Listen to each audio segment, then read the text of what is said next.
we were always the landlords, like very on the side, very privately, and I always felt very self-conscious because housing is it's a complicated, important thing. Super emotional, right? And very contentious. I mean, I would say that most Americans think that housing is a basic right. It's not cheap. And it's easy, I think, if you're on the other side to see landlords as like these evil, like, and I'm not that, but it's very loaded, so I was very private about it, very self-conscious. But I kind of came out on social, I'm like, we have a handful of rentals. Had to be kind of intentional about being public about it, as silly as that sounds. There's funny memes where they're like, oh, I'll just paint it with white, it's fine. I'll just paint over this cockroach, it's fine. You know? Or like, the only thing that matters is money, right? When you're actually providing a space where somebody lives. And I think, like, I really pride myself in maintaining properties, like changing fixtures and doing things I would want. We're treating our tenants with respect, we're upgrading the properties, then it just helps kind of inform people. Hey guys, welcome to the Realized Gains podcast. We're on episode 68. My name is Stephen Tran. I'm a realtor in the state of Oregon and Washington, and I invest in multifamily and short-term rentals. And I'm your co-host, Jordan Lee, mortgage lender licensed here in Oregon and 9 other states. I invest in single family, and we have a little duplex together. Yeah, it's a lot of fun right now. But anyways, we'll get back to that.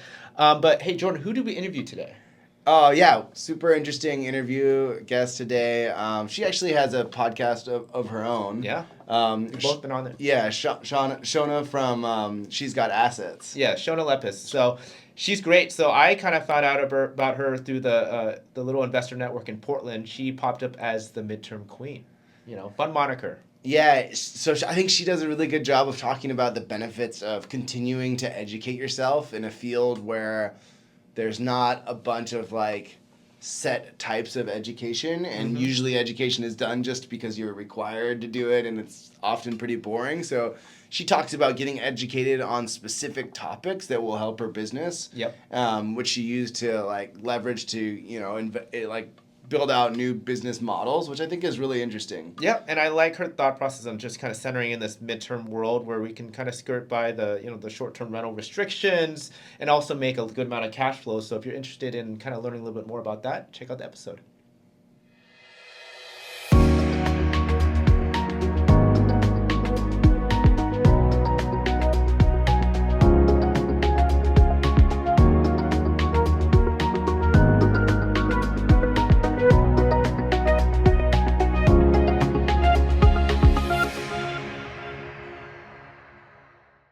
Hey guys, welcome to the Realized Gains podcast. I'm Stephen Tran. And I'm your co-host, Jordan Lee, and we're super excited to have Shona Lepis here on the show today.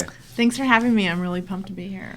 Yeah, so Shona, can you just kind of give us a background just about yourself and tell us how you got started in real estate? Yeah, so I'll try and be like the nutshell version. So I'm from California. I like to say I was raised by capitalist hippies. Northern California, Central California? Or? Exactly, yeah. Northern, right? Okay. So very artsy, very creative. Grew up with my parents had it was kind of Airbnb before it was a thing, right? So vacation rentals. So I grew up making beds and in the industry, and I always heard stories of prices in the Bay Area.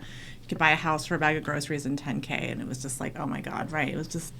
Wait, this was part of on a resort, or was it its own So thing? I grew up in a little town called Mendocino, but it's 3.5 hours north of San Francisco, which is the Bay Area, as we all know, is insanely expensive. Yeah. So growing up, I just thought real estate was just seemed very unattainable and out of reach. And I missed the boat. Yeah. Oh yeah, I felt the same way in San Francisco. Well, I lived in San Francisco, so I felt right. Yeah. And I remember out of college, it was the .com boom, and it was just extra nuts, right? Oh yeah. So then I went through a big breakup. I had friends moving to Portland, and I took a road trip, and I ended up in Portland, and I. Nice. Yeah, my friends were buying a house, and I saw the prices, and I was I can buy a house for $189. That's insane. Really? So growing up, this is kind of quirky though. My dad always said, "I'll give you money for a house, but not a fancy wedding." Mm-hmm. So I was all right, I'm ready for the house. So. Dude, that's a better deal. Right? Yeah, I'd take the house for sure. You get married in the backyard, right? Which is what I did, right? Actually, that's really funny. So I bought a house. totally terrified. I left Home Depot like in tears, and I just was like it wasn't house hacking. It was a roommate. I had like Craigslist ads, total That's strangers. house hacking. You had a roommate. Exactly. Yeah. So I had random strangers in my house paying me rent. Built my equity, and that's kind of it. I just saw the appreciation. I was like, oh my God, there's something here. So that was the taste of real estate, and then I was hooked. So your dad kind of had this understanding of real estate. You were saying that you did a short-term rental. So we had, it was called vacation rentals, so people would come for the weekend or a week. It's kind of like it's like a lake house or something, or it was just like a little couple. We have property, or my parents do, and it's had like 2 cottages and a studio. So very kind of. Oh, so you had like a plot of land with a couple of houses. Yeah, but it was like answering machines. It wasn't like a destination though. You just Mendocino is a destination, like from the Bay Area. Shasta Lake. No, Mendocino is just like right on the ocean, like 3.5 hours so north. beach So town. It's yes, that's the. And how did you advertise it? Because this is before Airbnb. It was word of mouth. Like we had regulars, and it was just like it was like almost like Yellow Pages or just like random pamphlets, right? Like back in the day when you had guidebooks, posters, signs, whatever. Yeah. Huh, amazing. So you had that experience growing up, and then immediately when you got your first home, you like went to the same model. Well, no. So I got my house for $189. Actually paid $210 because it was 2005, and there was heating, right? Yeah. And it was. I think I told you it was stated income. So you did was it like an option to pay, or how was the loan set up? I think it was like a 5-year, and then with a balloon. But I just didn't, and I was self-employed, right? So I don't think I would have actually qualified, right? Sure. So. Were you self-employed doing at that time? So I was a graphic designer, so I remember telling my clients, like, I'm moving to Portland. Here's a webcam. This is before working remote. It was like thing. not a thing, right? I was like, and they were kind of like, "Are you moving?" And like, and it was dial up, right? Yeah. I remember being on the road with like dial. Webcam with dial up. Oh my God. Right? This was back in the day, so I was like, why not? Like, and I would go back down, but I could take my work with me, and that was great. I did remote work for probably 5 years with them. It was a big client that was in my hometown where I moved from. Okay. So yeah. Made it work. I did, yeah. I didn't know what I was doing. If I'd known all the, I had a basement I was terrified of, except from California. There's no basements. Like, what's a basement, right? Yeah, so it was an adventure. So you were balancing this, graphic design remote job, and then you had your single-family house, which you had people coming in and out. Were they staying long-term, or they were just? Yeah, it was like a long-term. I think it was like $500 a month, and I was really clear. I'm like, I don't want to share my living room. You have the upstairs. I won't go up there. And I had people would stay for like a year, 6 months. Okay, so just normal room. Normal roommate. What was your mortgage payment at the time? God, it was like $1,500, which was like a lot, right? It was like doubling my rent from California. So and my plan B was always like, okay, worst case, I'll rent another room in my house. That was almost like my plan. Okay, but it offset it pretty decently. Yeah, right. But it was strangers, people just that I didn't, I don't think I even did background credit check, to be honest with you guys. Did you run into issues with that though? No, it was like, I think I'm pretty good judge of character, right? Like feeling, if I got vibes, I'd be like, but most people, like the first guy was like, he boiled water and I would barely see him. That was kind of it. It was amazing. So you kept a real strong disconnect. You weren't like hanging out with your roommates at all. No, I was like, I don't want to share my living room. You have the whole upstairs. So they'd have to walk through the house. Like, oh, hey. I was like, all right, goodbye. Well, I had some roommates that were really chatty, so I knew when they were coming home. So I would go hide out in my room because I didn't want to see them. So, yeah, I mean, it wasn't amazing, but I knew on some level that it was a smart move. I didn't really understand leveraging equity at the time. It just made sense. I feel like with California and the Bay Area, like you're just kind of ingrained, like I got to save money on rent because everything is so expensive. Totally. Yeah. Well, the fact that you could buy was like amazing. Because even back then it seemed like $1 million for just something. I kind of felt the same way when I came back in 2019 because I was like, okay, well, every house that I see in San Francisco or in the Bay Area is 1.5. Right. And if I want to buy a house, it's like an hour and a half away from work. Is this worth me doing this, And coming back, like everything was affordable. It was just not, and in retrospect, like I wish I would have known, So, but you mentioned that you had this kind of scary loan that you maybe sort of understood, sort of didn't understand, that was going to adjust or balloon after a set time period. So what did you do? Because a lot of people panicked during that time, right? Right. Because coming up was the time when values started dropping, and how did you 5-year negotiate balloon? that? Yeah. I think it was fixed, and I just I think I refinanced. Like, I wasn't actually, because the rate was so low, and I had the roommate, so I was offsetting it. So I think I refinanced. Okay, so you refinanced. But then what I did was I saw my equity going up, and at one point I went to the bank and was like, how could I pull this? But I was too scared to do it. So I got a family member to buy another property, and that's how I kind of started getting into real estate. So you said this was like 2005. Obviously, we know the crash was coming in 2007, 2008. So can you kind of talk about your experience with that? It wasn't scary because I had a roommate, right? So it wasn't like the mortgage payment wasn't unmanageable. It wasn't, and I knew. Yeah. And what I was really looking for was a mother-in-law, which was really hard to find. So I settled on like an upstairs, but I knew I'd have to like. I think maybe because the way I grew up with vacation rentals, it was just like, well, of course I'll have. And I was single at the time, so it just seemed like, well, I don't want to take this on my own. It was more gut than anything. It wasn't necessarily like super strategic, you know. But I did it, right? I mean, I think that's the thing with people buying. It's just you gotta you'll figure it out. Sometimes you just have to have a plan, but don't think about every single worst case, right? Things change. I mean, everything changes, right? Totally, yeah. And you had thought about leveraging equity on that first property, but you didn't end up doing that before. Well, so I the next? looked into it, and that was in the first year. It went up like $40K, and I was like, oh my God. And I should have just Googled real estate. I don't know why I didn't, but I didn't take it out. But then over the years, I pulled out 2 lines of credit and bought 2 other houses.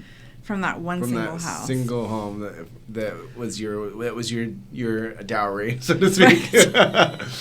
That's like right, yeah. So was this the time where you're like thinking like, okay, maybe graphic design is not the thing, maybe real estate is really the thing that I want to start building? No, that's a good question. So I was a graphic designer, and then I met my husband at a web design conference, like super nerdy, right? It's like. Then we got married quickly. We were older, right, mid-30s. And then he had an agency, and I was like, got pregnant, and we're like, I can't, you know, because I was like solo, right? So then we joined forces and had a creative agency, and that was Agency Life, which is just a whole ball of wax, if anyone knows. And then you had with employees in an office in and the Portland. And then I was in marketing because like I was doing my own marketing, and it was like more flexible. And then we sold that. And we'd always been doing investing on the side, kind of like, you know, like 20% down, pulling equity, or we get it, you know, very, very slow. I'm kind of interested about that. So you had an agency, you had a building, and you were able to sell that business for a profit, or was it like you kind of just broke even and were happy to get out? We called it a fire sale, right? It was like not, I mean, it's a great story, but it was like, we were basically selling the brand, you know, in a book of business, but it wasn't, we just kind of were able to get out because things have changed, right? Design's more commoditized, and it's just being a small agency is definitely not the easiest at times. So I feel like that's very common as a sort of entrepreneur, small business owner, is overlooking that exit strategy part because it's not the people that are buying that are not that many, right? And so it's hard to build something that's saleable in a lot of industries, not just real estate, like an actual business that's saleable, whether it's a restaurant or graphic design place or, you know, real estate company. No, total. And I think that's what we were selling was the brand, and we were in a very niche kind of area of internal communication. So we were kind of selling our brand and our website. And did you have a book of business that we you could sell to? Sold, So that was what, it was like that became the asset, right, versus the actual like billable stuff. So, and then they actually hired me. They hired me for a year. And I went to that other agency, and I'm an outside cat, right? I just like having to like ask permission for things, and I was always stepping on toes because I was pulling in resources I wasn't supposed to use. So I was just like, I got things done, but I kind of ruffled feathers, I guess, you know. So yeah, no, I get that about working for somebody else, and it's tough, you know, especially when you kind of think outside of the box and want to do things quicker, and you want to not follow the process. I've definitely been there. Yeah, and then we had a team, and COVID hit, and it was just So then that was really the point where I took an online course. I got Facebook algorithm got me with like, you know, some real estate course, and I'm like, oh, I could just, because I thought you had to be an agent. I didn't know you could just be an investor. As like dumb as that sounds. Well, this is interesting. Yeah. Okay, so you found just one of those online courses, which the story I hear the most from people is like, I paid $30,000 to this random thing, and it like didn't learn anything, and now I'm screwed. Like, let's talk about this because we're right. Yeah, because oftentimes people go around and sell these courses, right? Here's the thing. I think I firmly believe in education. I paid more money. I mean, a lot of money in coaching and education. I think you have to take the action. You have to do the work, and it's not easy. But I learned about it was like my bachelor's I didn't know what wholesaling was, bandit signs, flipping. Mm-hmm. So it was like my foundation, and I had to take a lot of action, and then I've gone on to do other things. But yeah, I think you can do that. But if so, it was a pretty well structured course that like. It was, but my you to do stuff. Bone was it was all about like wholesaling and flipping, which we all know is a job, right? That's not actually investing. I have a soapbox about both those things. I've done them, but so that was like my like opening into like the world of the other thing was just to say like. We were always the landlords, like very on the side, very privately, and I always felt very self-conscious because housing is it's a complicated, important thing. Super emotional, right? And very contentious, right? It is, and I thought... Especially today, I mean, there's a lot of people that... I mean, I would say that most Americans think that housing is a basic right, but it's not cheap, right? And there's... all sorts of levels of it. It's also, and it's easy, I think, if you're on the other side to see landlords as like these evil, and I'm not that, but it's very loaded. So I was very private about it, very self-conscious. But I kind of came out on social. I'm like, we have a handful of rentals. We're not like huge anyway, but like I just had to be kind of intentional about being public about it, as silly as that sounds. No, I mean, it's true, because there is that sentiment of the evil landlord, because there are landlords. Oh, there are slumlords out there, yeah. Right. Bad, right? There's funny memes where they're like, oh, I'll just paint it with white. It's fine. I'll just paint over this cockroach. It's fine. Just blend in, right? Yeah. Or like, the only thing that matters is money, right? When you're actually providing a space where somebody lives. Yeah, and I think I really pride myself in maintaining properties, like changing fixtures and doing things I would want, right? So, but it's just a very complicated thing. But I think if we show what we're doing as landlords, that we're treating our tenants with respect, we're upgrading the properties, then it just helps kind of inform people.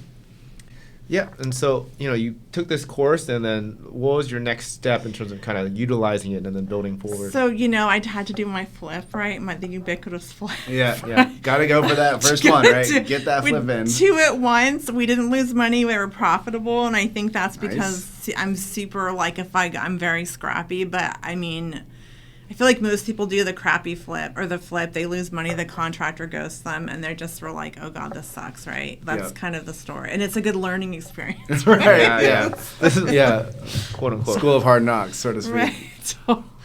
Yeah. And then wholesaling, I just dabbled. It's a tool in the toolbox of real estate, but the course I took was very focused on that. And to me, and the marketing I learned was like door knocking and cold calling, SMS and RVMs, and all of that just felt really spammy. So I had to kind of find my own way to market that I felt better to me. So I mean, I'm gonna say with how we know you and your brand, you're the furthest thing away from I would have never guessed that you were wholesaling.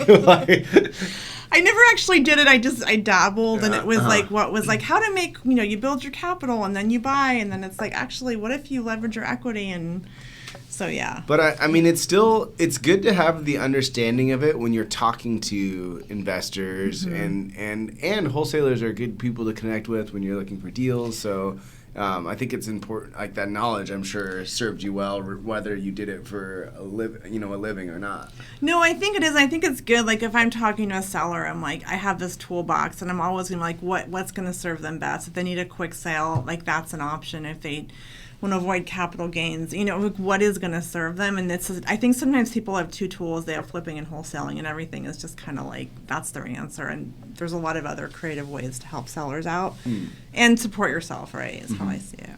Yeah. No, it's funny because when I heard about you, and like I said, I'll put out your moniker that people have been calling you, the Midterm Queen. I actually thought you were an agent, and I told a lot of people, you hit up Shona. I got questions about midterms because I didn't know much about it, and I was like, you hit up Shona. I think she's an agent in the Portland area, and I just sent them your contact because I didn't know you very well. So I appreciate that. Yeah, no, I'm not. I think I like playing in the gray real estate. But on that note, just to say, I'm getting into co-hosting, which is not property management, for Midterm. So I help people set up their properties and just kind of help them, manage it, advertise and all that. Okay. So do you help them design too? I do, yeah. Because it's, in this market, it's hard to make things cash flow, right? And Midterm is... So, for example, if you had... Well, a lot of people right now are rethinking their choice of doing a short-term rental, and they're looking at their options of, do I convert it into a long-term rental? Do I sell it? Or do I turn it into a midterm? And this would be something that you could kind of advise on and help them design and advertise it in a way that makes sense for them. Yeah, definitely. And I think you're already, if you have it furnished, right, we all know that's a huge effort and that's an investment. So it's pretty easy to switch it over into a midterm model or even a hybrid if the laws, right, also are not friendly toward short term for the most part. Oh, yeah. Yeah. Can you tell us why you kind of centered in on midterm? Because like I said, people are always thinking, just long term, I'll do short term. Yeah, what's the advantages of midterm over short term and long term? Yeah, so how I fell into it, so my background is and I don't like the word landlord. Do you guys have a better word? I don't know. It sounds like you're lording over someone. It's very kind of feudal, but so I've been a long time landlord or whatever you want to call it, right? And then I had 2 Airbnbs and I had co-hosts for them. They were really fun. I got to decorate it, but I was just looking at my numbers and I was like, the constant turnover, every 2 nights. So where should I get the best coffee or go on a hike or there's an ant in my ear, or anything breaks, you're just oh my God, fire, right? So I loved the experience of hospitality, but the numbers. Running a hotel it's a lot, it's a right? serious business. And it's it's super sexy, but you have a lot more vacancy. Guests are more high maintenance. I'm sorry, but they just are there for vacation. Yep. They do not want. Literally, if an ant shows up, it's an emergency, and I can't. I have a pest guy, right? Or a spider or whatever it is. So, you know what I mean? Long term, you're I have a pest guy, but if it's a short term, it's drop everything and go spray the ant. I don't know. You know what I mean? It's just super. And every review, right? So I had Airbnbs, and they were not in North Portland is not destination, right? So it was not a premium. They were nice properties. And then I was kind of tired of it. COVID hit, everything kind of halted, right? And it was kind of okay. And then I had kind of heard about Furnish Finder, and it looked, if anyone's looked at it, the site looks really funky, but it's actually legit. And so I just and I was calling it hybrid because midterm wasn't even really, that's why I started talking about it, because I was I love this model. And I got my first one, and they ended up staying for a year, and I was a year of no turnover. Oh, and plus they're paying more. And paying midterm and rates. Paying midterm rates. So it was just, for me, it was I love short term. I still want it, if it's a lakefront, desirable destination, 100%, or this kind of, hybrid. But if you're in the city and you want to maximize cash flow without this constant headache, and plus regulations, they're pretty tricky, right, to work around. Yeah, let's get into that. I know Portland has some pretty stringent regulations on stays less than 30 days. Can you kind of talk about how midterm kind of skirts around that? So midterm, and again, this is not legal or advice, but basically you're in landlord-tenant law, which also is, right, in Multnomah specifically. Yep. Pretty hairy, but what I also like about midterm is you're in the property a lot more. You're getting a really high caliber of tenant. They're professionals, right? They're there on contract work. They're way less likely to overstay or and I am really big on doing local leases. I use Tenant Tech, which partners with Multnomah Housing Association. There's a landlord-tenant association. So you are in landlord-tenant law, but you just get a higher caliber guest. They're there for a defined amount of time, and, it's just easier. But I think people sometimes forget that you need to screen them. I treat it like I do a long-term rental, and I love Pacific Screening. They do all the screening for me. It's pretty automated. So. And how often are your midterm tenants? Are they receiving money from insurance or other? Yeah. From their corporation versus coming out of their own pocket? I guess that's a great question. So there's kind of a couple avatars. Everyone thinks medical professionals.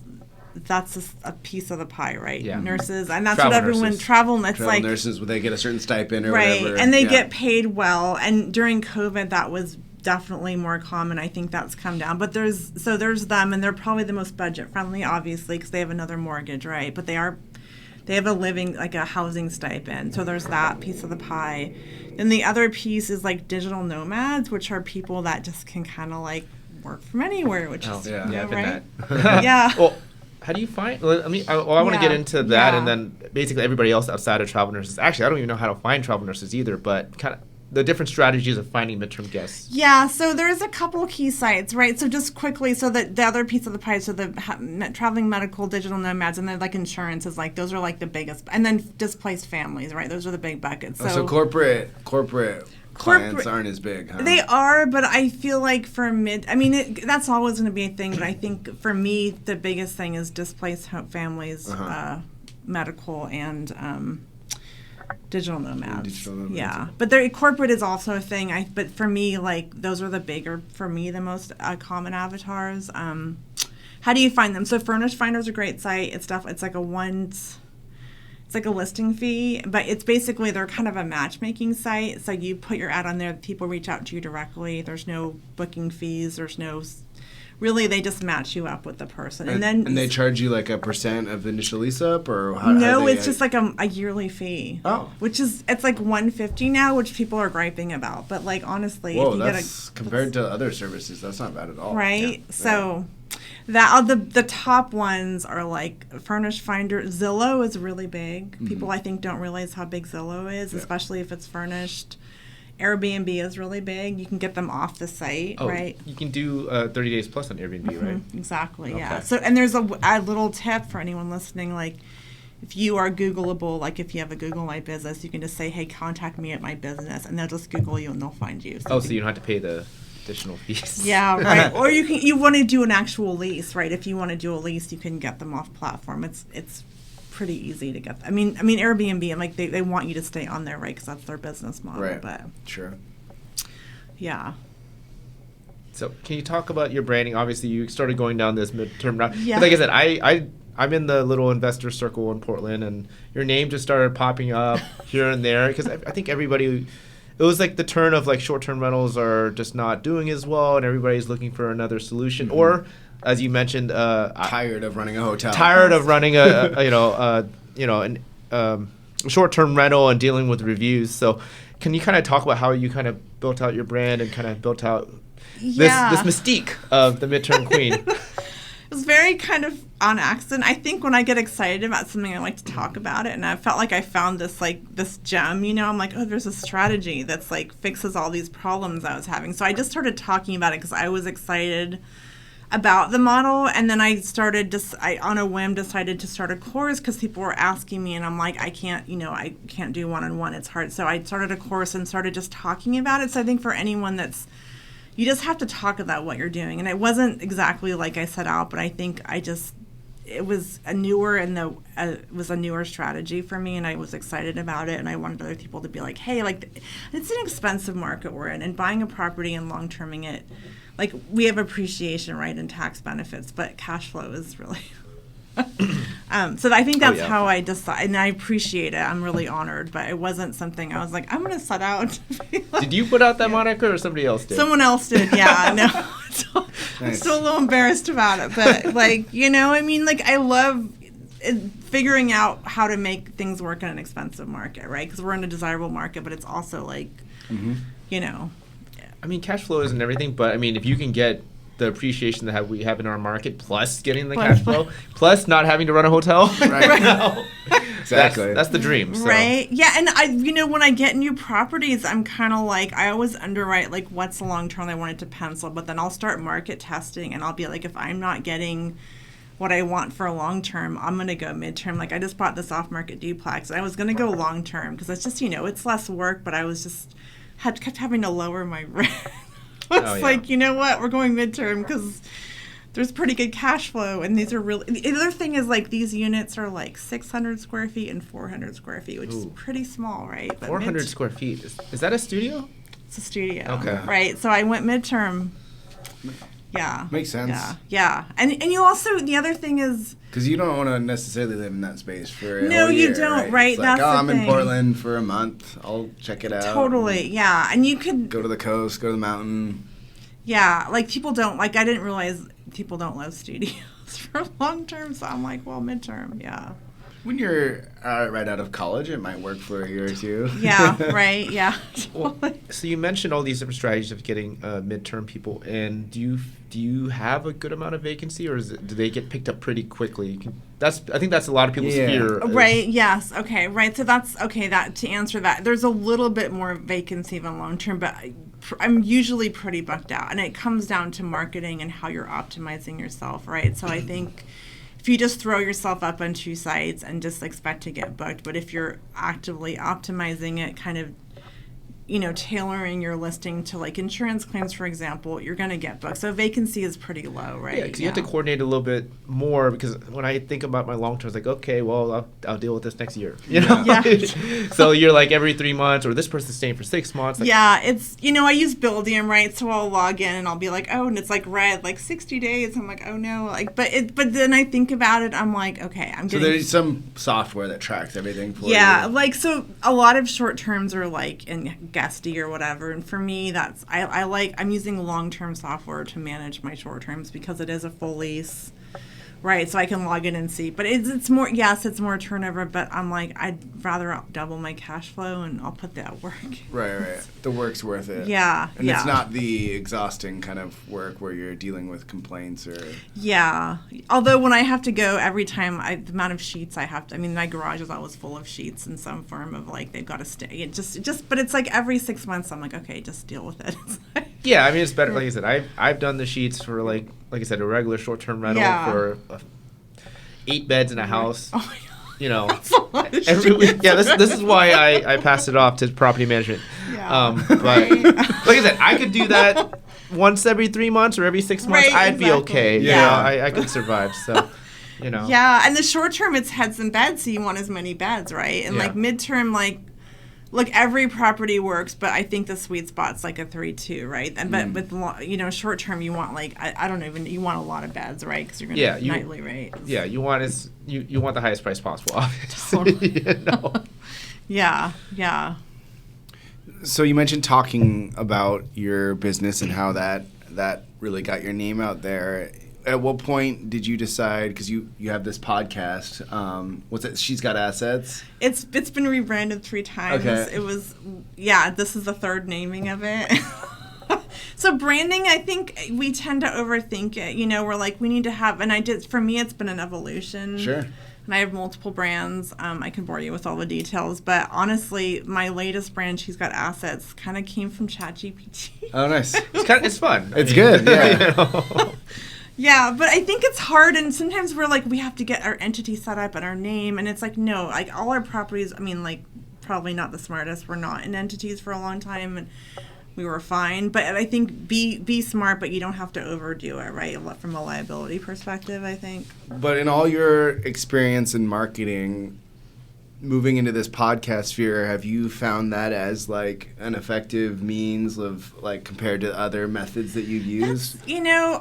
I think it's I hate the word authority building thing, but I do think, and I'm really doing it, it's kind of I love talking real estate, and I really want to, I know it's helping. I can't say, I got a lead from, actually I had an off-market seller listen to a podcast. There you go. I was kind of horrified, because I'm like, I didn't say anything. It was a cash sale, right? But kind of a little bit distressed seller, but I think it's more about, I want to motivate people. And I think, here's the thing. You listen to Bigger Pockets. This is a tangent. And it's like, I have 200 doors. And it was just like that, right? And I'm like, well, how did you get there? What did you do? Like, how do you So it's more of a passion thing on, like, if I can inspire someone to buy their first rental or something, then, hey, that's worth it.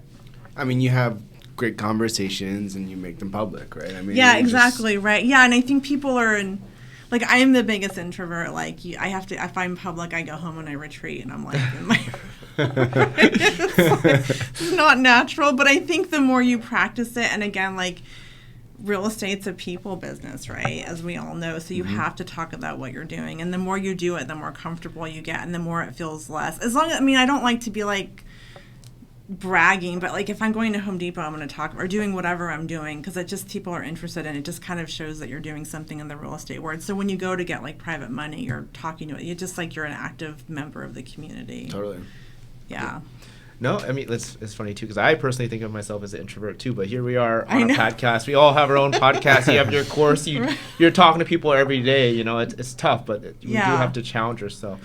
I did want to kind of talk about your course and how do you build a course? Like what? That sounds like a lot. It sounds like writing a book. Yeah, you know? and you file that as like royalties. Like how does that? Yeah, that's a really a book is on my on my list. So nice. So I'll be honest. Like I did a course on how to launch a course in 3 days. A course on to build a course. Nice. So it's so that going back to the education piece. Yes, right. And so it was like this really quick thing, but the really strategic piece was basically you kind of promote this, and it's kind of a beta launch, and you say, I'm teaching a course. For me, it was Midterms was my first one, and you sell the course before you actually have the content, and you're live teaching the content, and it's a very kind of introductory price. So I was like, I knew my outline. I'm like, okay, I'm going to sell these seats, and I'm going to live teach it, and then the recordings are going into the modules. So it's kind of like forces you to do the content. One, yeah. Yes, and it's like, that's how I did it. I don't think I'm a procrastinator, right? Like I'll procrastinate till the cows come home. So that's how I did it. And I think it's also something that can evolve, but I think it's a way to kind of document your knowledge. And people if we're doing something, we think it's easy, but for someone else, they don't know how to start. And I want to save someone like time and just get up and running quickly. And I can save them like a couple months. I can get their things up and running much quicker than they can on their own. So. Can you talk about these modules and how you decided to break it up? Are there quizzes or how do you? Yeah, it's pretty simple. So, I start for midterm, it's like marketing, right? Doing your research. Then it's kind of design and building it, like the furnishing piece. Then, marketing, right? How to market, how to optimize, where to market.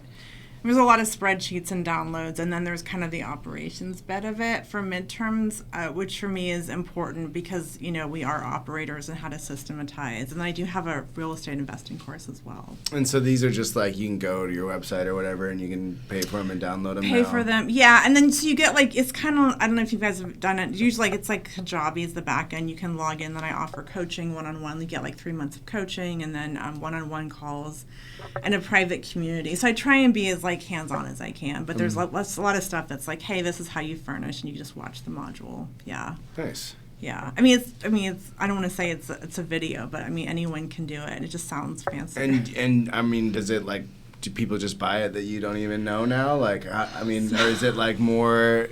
I'm just curious. Yeah. How that works. No. Well, I did another course. Oh, wow. Like a total course junkie. No, I mean another course on how to build community on Facebook to kind of sell a course. I mean, because you need it's mostly marketing, right? And so I do live streams and try and do a lot of educational content, and that's kind of how I find clients, students, and advertise. No, I know you're on top of your stuff because I believe from our podcast you did the post and you're right in the comments type podcast if you want the link, and I heard a podcast recently that said okay, this gets way more engagement, so you're definitely on top of your stuff. I learned that in the course. Maybe we should take some courses. I don't know. Yeah. I'll tell you all the tips. No, because the algorithms, if you're posting a link going out, right, they're not going to favor that. And the more engagement a post gets, the more it shows it, right? So, yeah, it's... I thought that was I was like, oh, how are people going to find the podcast? Right. They got to get the special secret sauce. Yeah, because if I just put the link, then there's they click on it and there's no engagement. So yeah, I was thinking about doing that this week, but we'll try it out. Nice, that's a good tip. Yeah, it's all about the algorithms, right? Let's go back to your real estate portfolio. So we talked a little bit about the beginning. Started kind of small, but in the meantime, you kept building.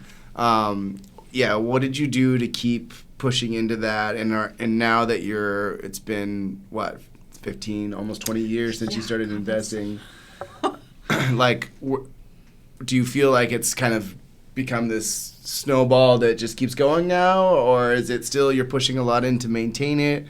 Where is it at compared to the rest of your kind of other entrepreneurial businesses? Is this the backbone, or is it... You know what I'm saying? Yeah, well, I feel like true investing is holding assets, right? We've all Rich Dad Poor Dad, right? So I feel like it's a very long-term strategy, right? But it's that's true. Investing is holding assets. So we're actively looking for properties, trying to hold them.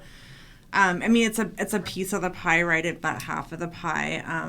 And I really like, I mean, off market. I have found ways to market directly to sellers that it's very kind of really effective, and I get a lot of leads from that. So I'd say, yeah, I mean, we're at like 11 doors right now, which is small, right? You know, but we built very organically. It's not small. So compared to like, you know, you get in a room with people that are like, right? I mean, there might be one person in the room that has like, you know, 3 figures, but I mean, yeah, you know, I feel like we always go into a room and compare ourselves. Like, you can walk in a room, oh, I have 10 doors, I have 15, I have 20. Then you meet Brandon Turner, and you're like, oh, I have like 3,000. So it's... I mean, if you have 11 doors, though, and like by the time you retired, they're paid off. I mean, you're not gonna need to rely on Social Security. If they were paid off, I could retire. Yeah, you know, exactly. yeah. Which happens over time. Exactly. Like you said, it's a long-term investment. It doesn't happen in the next year. I am the big fan of leveraging equity in them. So we're still in growth mode. Like, I don't like equity locked up. I want to utilize leverage it. Yeah. So, but a funny anecdote. I heard my daughter talking to a friend on FaceTime. She's like, "So my mom picked up 2 doors. What does that mean?" Well, that's real estate for rentals. How old's your daughter? She's like 9. Oh, cute. It's really like she's learning early. Yeah. She's in 3rd grade, or? Yeah, okay, yeah. I'm 4th grader. Okay, yeah. It's funny. I drag them around too. I'm like, this is our business. This is what buys groceries. So yeah, yeah. I mean, we've been very strategic and leverage. I mean, one house will buy another house, and then we'll refinance. Like we did a big refi like during COVID in California, and we had this pile of money, and I was like, no one would give us a loan because we're self-employed. Then I found DSCR loans. So there's all kinds of ways, right, to leverage it, right? Just gotta do your research. And so have you been mostly using residential financing for the most part then? I know you mentioned private money some, but you haven't kind of gone into that commercial world? Yeah, I've kind of been like under 5, right? So yeah, and if it works out and if it's a good fit for the seller, I love owner financing, right? And owner financing. Yeah, because like I don't have to get loans. Right. If it's a good fit, right? Well, and sometimes they can get better terms, too. Exactly. And they can postpone their capital gains and they get passive income. So, like, on my last property, I was able to negotiate, they just really were done with the property, so I negotiated 0 down and, a decent note, decent interest rate. And that's what everyone is always looking for. How do you find this? Yeah. A, how do you find it? And B, how does it make sense to the seller? Like, how do you negotiate it? You know what I mean? That's a really good, so I will say this just to set the table, like lots of practice. Like you cannot go into your first seller meeting and negotiate, right? I have had so many, as my coach would call it, living room meetings. Like you just have to like get comfortable. But I think it's like, so I've had lots of living room meetings and I send direct mail, which sounds, but it's literally an invitation size envelope. I have a letter writer that hand addresses it. So someone opens their mail and they're like, oh, like my. Oh, really? How much do you send out? It's a small, I mean, how about 120, 125 a week. Specific area or specific algorithm? Yeah, we target free and clear, right? For the most part, people that are, I hate the word tired landlords, but essentially. Yeah. And there's 80-year-olds that are just like maintaining their own properties and they're just kind of, their kids don't want it. They don't want to sell because of capital gains exposure. Mm-hmm. So, yeah, I think it's the 0 down came about because they were like, we're not super concerned about the down payment, so I offered them a little more on the sales price, and it was a good fit for them. Like I would never present that if it was. I kind of understood what their goals were, and it just kind of made sense, and it made sense for me. And then I was like putting a lot of money into rehab, so I was investing a lot in the property, which is making. I mean, the note's secured to their it's to that property, so it just made sense. But I was like, even asking for it was like, okay, just ask them, and it was like they were like, yeah, that's interesting. Okay.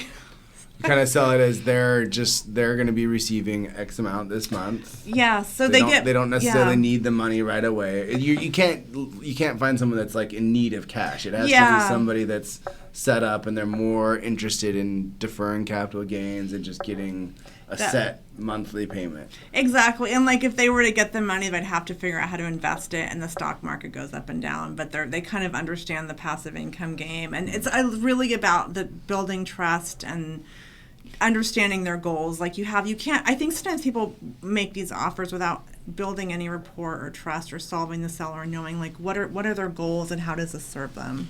And what about the objections around just like, not having a normal bank and like the legality of it and the contract, that piece, like how do you kind of overcome that? Yeah, well, when you think about the demographics, 70 and 80-year-olds, this is a pretty common. They know what it is. They actually know what it is. So it helps to have someone that knows what's going on. They know, and I've had the occasional voicemail, I will only sell on contract. Like it actually happens. Oh, really? Yeah, I'm just like, but you kind of, so you present it and say like, if they're they're just looking we're done with the property, like the passive income, oftentimes, the capital gains, like it's a huge hit, right? I've heard up to 40%, which really sucks, right? But I can say, listen, if you can sell it on terms, right, you're actually going to make more money. The other thing is you're leaving a legacy for your kids, right? We're going to name the beneficiary in the note. It's really, you're passing on a legacy without the headache. That's really important and like a nuanced thing that people, you talk about deferring capital gains, but there's that other element of estate planning that's really,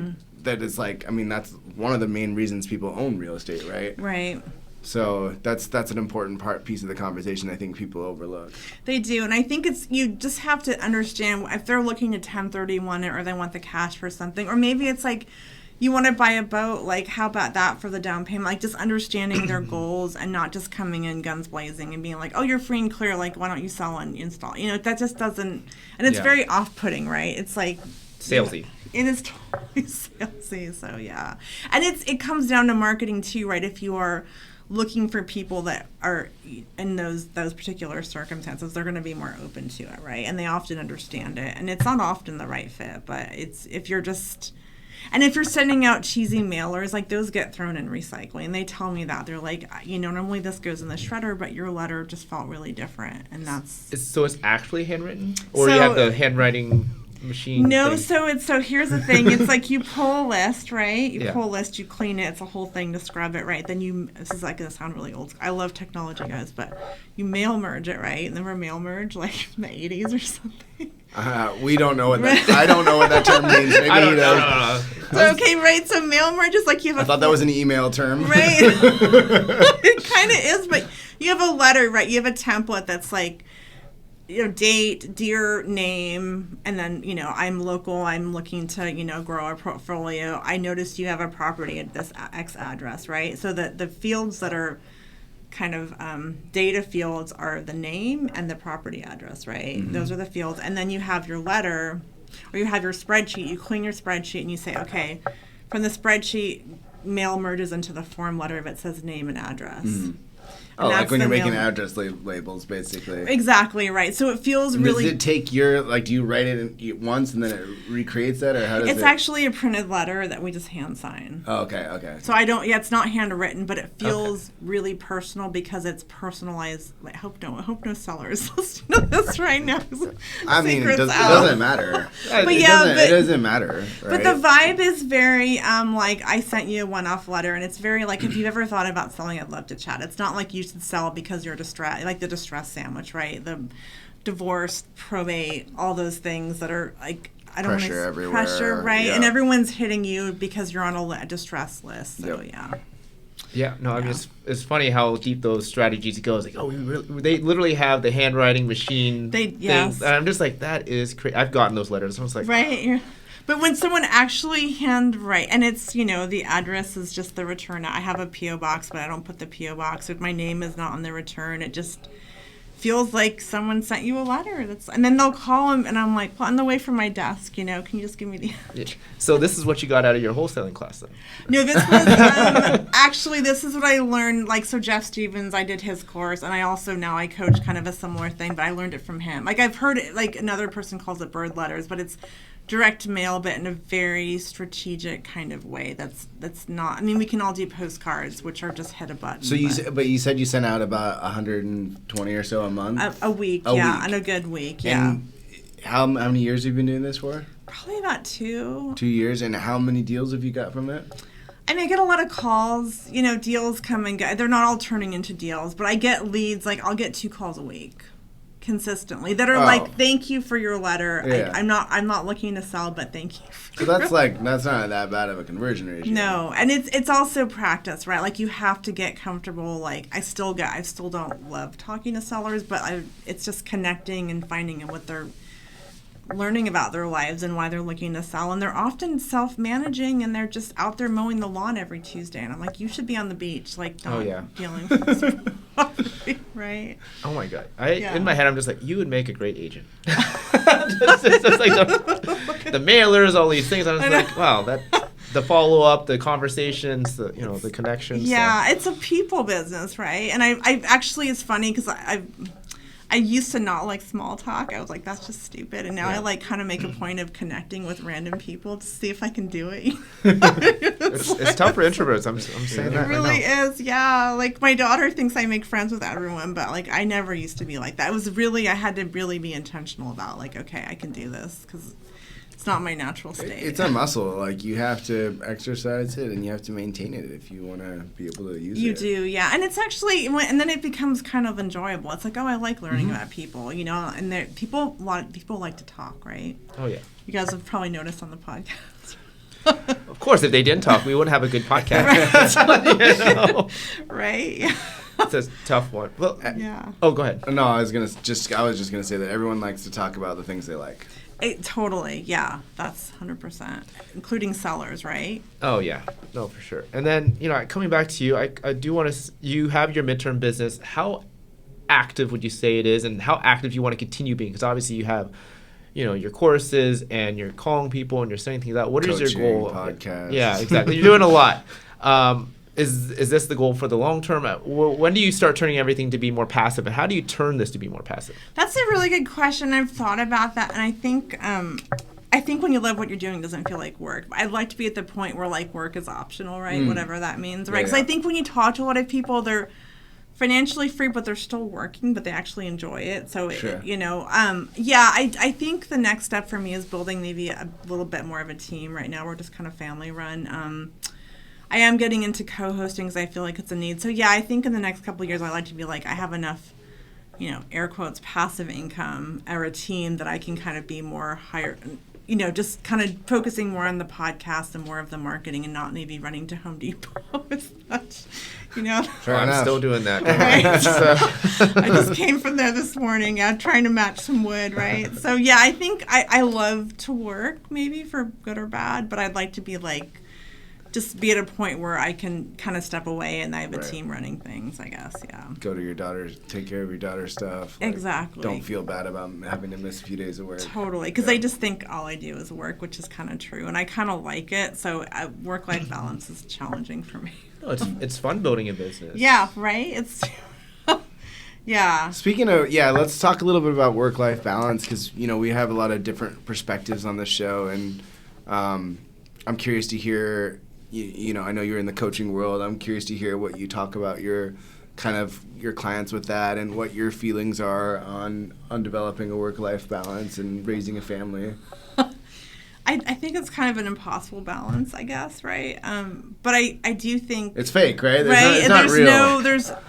Again, I think if you like what you're doing, it doesn't feel like work. But I do think that as humans, we want to do the easy stuff, right? And I think it's important to do that. What's going to give you the biggest results? Is it talking to a seller? It's like doing the hard stuff. I don't know if that's balance, but I think because if you do those big rocks in the day, like if you forget to send an email back, you can actually check out versus if something's nagging at you, right? So I have not figured out if someone hasn't lived here. Yeah, it's challenging. I just think, I think calendaring, time blocking, right, all the usual cliche stuff. I feel like if I put it in my calendar, it's some kind of mental commitment that I may move it down a little bit, but I'm more likely to do it. So, yeah. I would say a lot of my friends are moving towards virtual assistants. Yes, that's on my list, yeah. I've had one... I think that I discovered AI, and a lot of the stuff she was doing was just like, and AI is like a game changer, right? But you still need to manage it. But yeah, I think that's probably on the cards for me too. Oh yeah. Utilizing a lot of those tools I don't like writing the descriptions for our podcast. I had to do the last description for our podcast, and I wasn't even there. When you interviewed Tim. Yeah. And I was like, what is this podcast about? I wish I just threw it into one of the tools we talked about. Descript. I mean, literally I hit a button and it's pretty good. I have to say, I'm like, it's done. It's, what is that? Good is better. I don't know. Good, the enemy of great, or good is the, whatever. Just get it. Get it out. Get it out. Be consistent. I mean, that's the thing. I don't want to sit there thinking for a title, for like 20 minutes, which I had to do. But SEO optimize it, all the keywords, right? Yeah. I mean, I think imperfect action, right? I think we sometimes get in our heads and we just don't take action because we're afraid to make a mistake. And I also think mindset is, I think we all know, is so critical, and that's a work in progress, right? And that's kind of, you have to be very intentional about it, because we can all go into that spiral. At least I can, Oh, no, totally. I mean, like you said, everything's a building process. You have to gain your confidence and go through that to kind of get there, and also just have belief.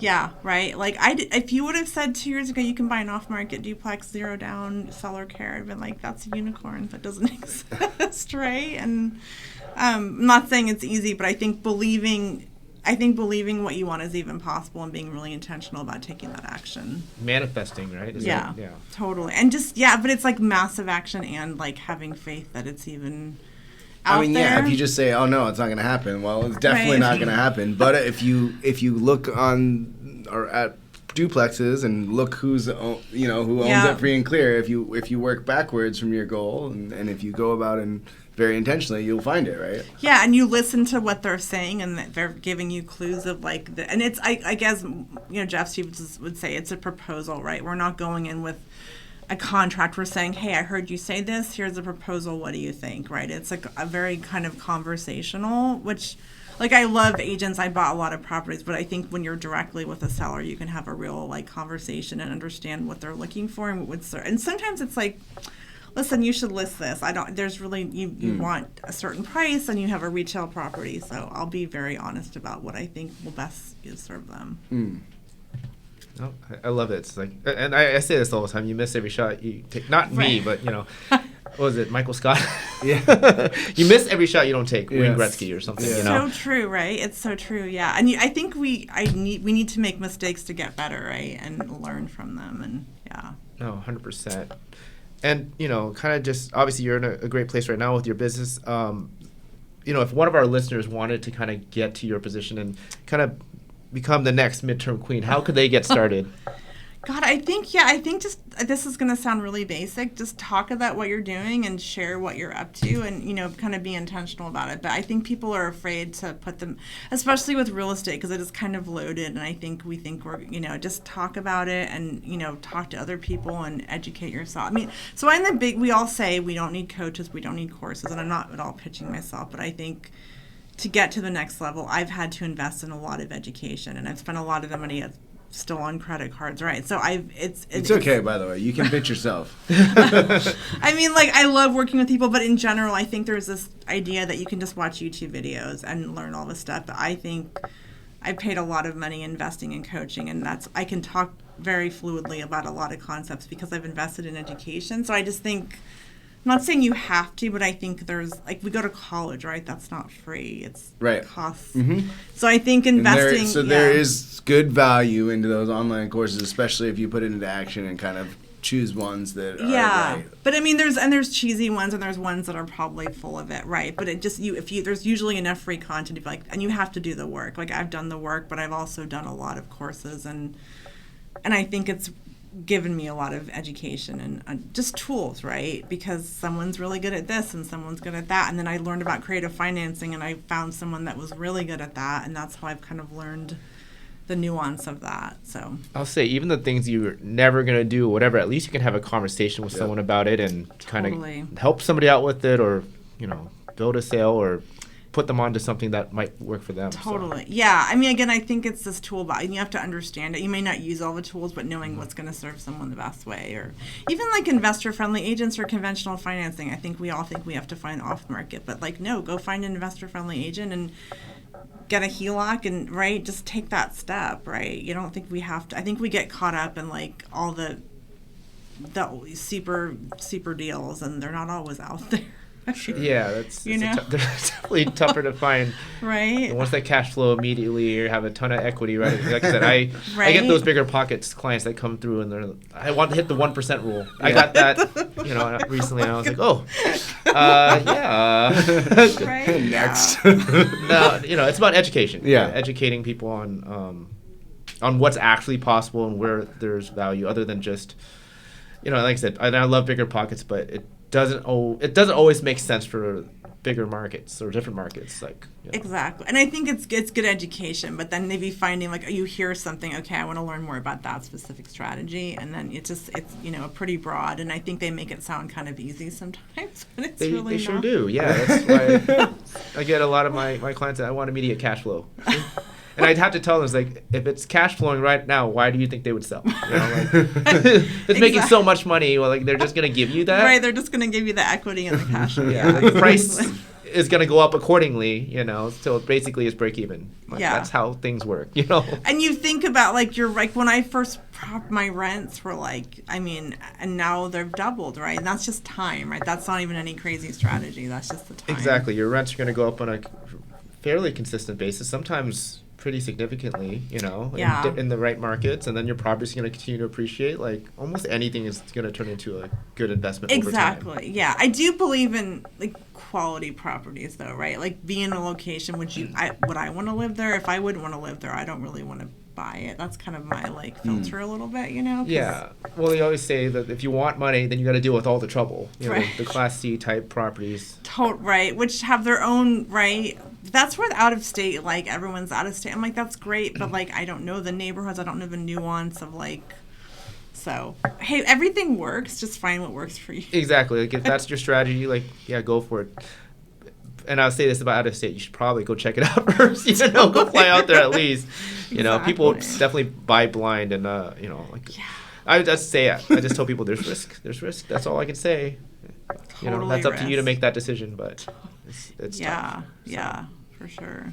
And if someone wanted to take advantage of your education or your coaching, where could they find you? How do they? Yeah, so they could probably Google She's Got Assets. I have a really active Facebook group. I do a lot of free education in there, and then they can book a call with me, a strategy call, to see if it's a good fit. And I have 2 courses. I have the Midterm Rental Playbook and the REI Playbook, which is about how to buy your first investment property or scale your portfolio without door knocking or cold calling, or a lot of the things that we're taught, you have to do. And, I know you have several Instagram accounts. Which one's the best one to reach you directly at? Yes. She's Got Assets is probably just the easiest. Yeah. Okay. Okay, perfect. Well, thank you so much for coming on. I feel like we learned a ton, so I really appreciate it. It was really fun. Thank you, guys. I appreciate the opportunity. Thank you.